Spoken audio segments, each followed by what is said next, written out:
I'll just start by saying that I'm really proud of the boys, really proud of the staff, incredible support staff here, leadership all across the federation.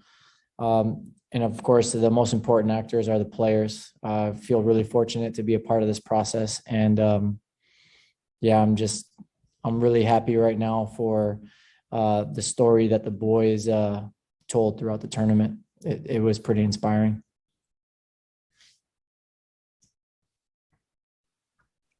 Thanks, Mikey. We'll take some questions now. If you have a question, feel free to go to the bottom bar there and raise your hand. Let's get things started with Paul Kennedy from Soccer America. Thanks and congratulations, Mikey. You had an unusually short period of time to work with a team. What was the biggest area of improvement you saw since you took the team over and went to the Revelations Cup? And I guess the second question would be, at what point before during the tournament did you really think that you had a special team, which it's proved to be? Yeah, thanks. Great question. I feel like in this step of the tournament, where I think we really sharpened up on was in our buildup and our ability to attack as a cohesive unit. In our last camp in Argentina, we pressed really, really well. So we had kind of nailed that down, the game against Argentina, the game against River, the boys played really well from a pressing standpoint. But we still had growth to go with the buildup and in the attack. And the boys gelled really well. And I would say the biggest thing from Revelations Cup is just the growth of the individual players and the group, the culture that these guys have. They're absolute winners. And they show up to training, every single training, with a competitive mindset and a growth mindset. And it's been really inspiring. Thanks. Thanks, Paul. Next up, let's take Andrew Jones. Thank you, Christopher. Congratulations, Mikey, on this tournament success. I wanted to ask you about the leadership that you saw from both Daniel and Mauricio in the whole process for the team. You have so many leaders on this team, but particularly those two tonight, and with Mauricio having the captain's armband tonight. And you had Chris Brady get you there in terms of the Gatorade or Waterade celebrations. Can you talk about how you tried to avoid that and how they still got you in the end there? Yeah, no, Mauro and Danny have been great leaders. And I think you hit it perfectly by saying that there's a lot of leaders on this team. And something that from a youth national team perspective, we want to do is develop leaders, because the more leaders you have in a group, the better of a winning mentality that the group can have. And ultimately our goal is, it's great to win the championship. It's great to qualify for the Olympics. It's great to qualify for the World Cup, but we want to develop players for the senior team. And so those guys stepped up huge. They're just, they're rocks. And from their energy to their willingness to pick up equipment, do all the selfless things. And then, yeah, Brady and the boys got me good. And I wasn't expecting it.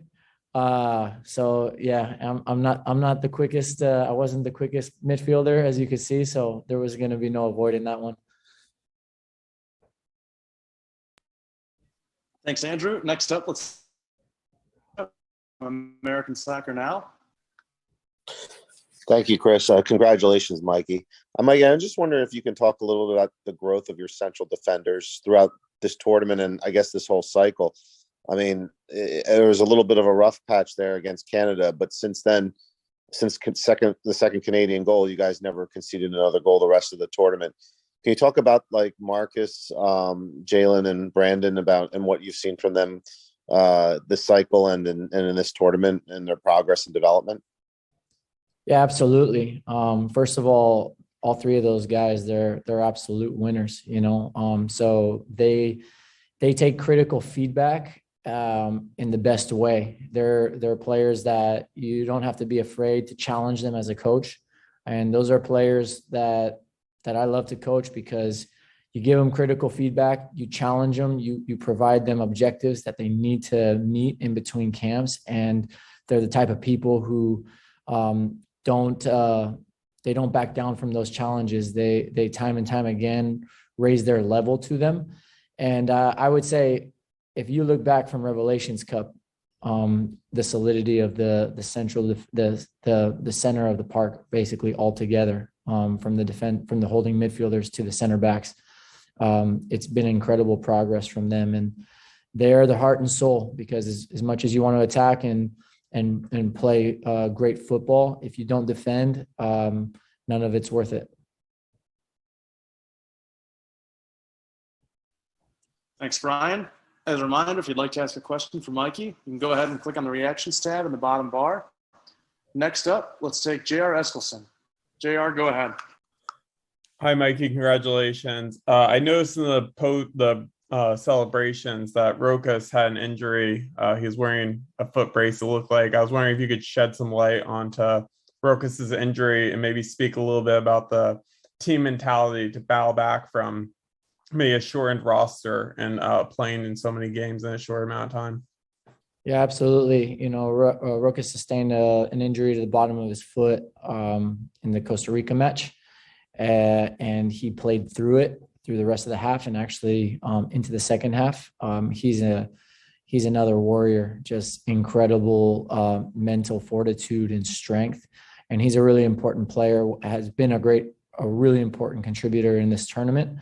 But he wasn't able to go. It doesn't seem like it's too long-term of an injury, but at the end of the day, we wanted to make sure we take care of Rokas's health and not risk him, because he has an important preseason to attend when he goes back to his club. And then, I'm sorry, could you repeat the second part? Just more about the team mentality to battle through like injuries.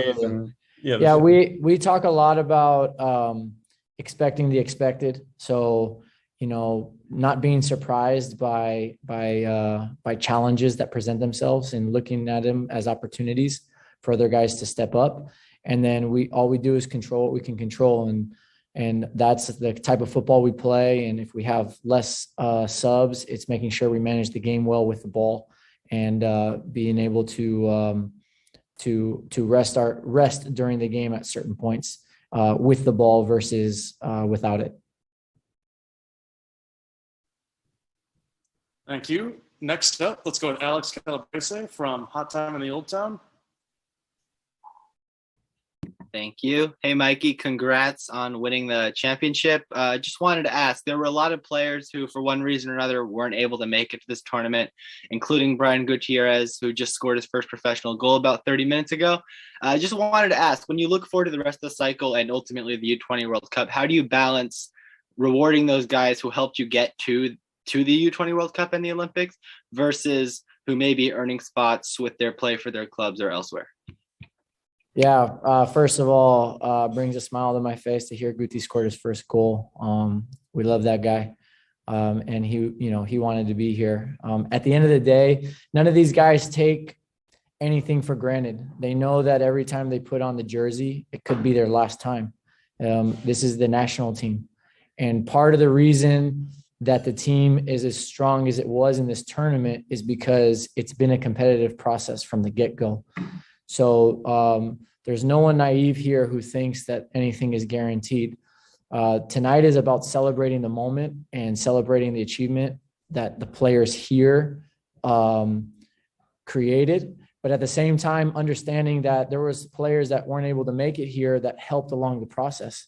We must have had 45 different players in the entire pool throughout this cycle, and everybody who's back home is hungry to fight their way into the World Cup roster. All of these guys are hungry to fight their way into the World Cup roster. And I'm really excited to see the development of all of these guys over the next 6 to 8 months to make sure we have as strong a roster as possible going into the World Cup.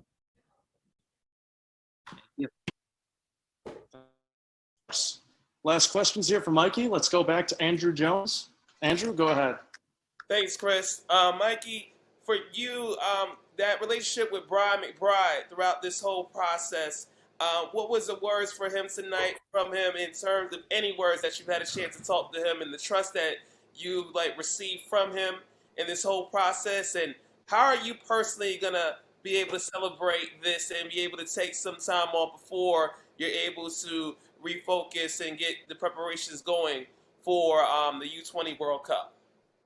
Yeah, I'll start with the celebration part. I'm going to enjoy tonight, and I'm going to get back to my wife and my dog. They've been holding the fort down for the last 28 days, and I'm going to make sure I spend some time with them. But at the end of the day, I'm as competitive as anybody else. So this is going to wear off really quick, and I'm going to want to start preparing for the next step of it. In terms of Brian McBride, he's been incredible, nothing but supportive. I feel so fortunate that not only Brian, but Ernie Stewart and Barry Powells and all of the U.S. Soccer Federation leadership entrusted me with this opportunity because they certainly had probably many candidates that were equally as deserving. And I just feel so fortunate and so thankful for the opportunity. Great. Thanks, Andrew. Mikey, thank you for your time. We'll be back shortly with the man of the hour, Patrick Henson here, golden ball and golden dinner. So give us one moment to get him set up. Appreciate it, guys. Thank you.